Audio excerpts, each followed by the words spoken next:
It's the struggle, right? We go back to the beginning of the program to finish it. It's the struggle you have every day. From your perspective, what are the obstacles you need to overcome? Humanize. I think that's the word. We need to humanize our relationships. We sometimes dehumanize others. Sometimes we lack the sensitivity to perceive what is fair, what is right, what is wrong, because there will come a time. And then you need a lot of inner freedom to be able to do what I'm going to say now. You need a lot of freedom. Inner freedom to discover that often wrong is right and right is wrong. It's a simple rule. And Jesus lived it. It's right. Working on the Sabbath? It's not right to work on the Sabbath. The law tells us we must rest. Now, is it right to let someone starve to death on the Sabbath? Is that right? It's wrong. It's the law. It's the law being interpreted with the freedom of the heart. But only those with a free heart can reach this interpretation, because otherwise they will be tied to the law and will not allow anyone to feed another who is hungry just because it's a Sabbath. How many times in your life have you encountered situations like this?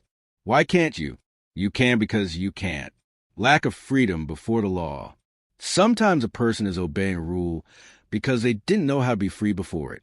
Or sometimes we cling to the precept and are unable to interpret it because we are not free to follow the rule.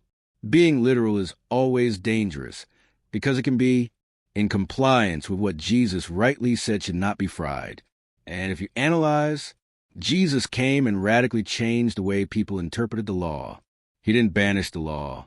He perfected it because he granted those with free hearts a superior way of interpreting the word, and often the Christian lives there, discovering that doing the right thing is not always the best option. Sometimes it's by doing wrong that you get it right. You need a lot of freedom in your heart, because otherwise we end up ruining the world. And it's not easy either. Don't misinterpret my words, because it's not easy to live like this. But if you allow Jesus to settle in your heart, you will be certain that in many moments of your life, will you do what is wrong and get the law right? Say no.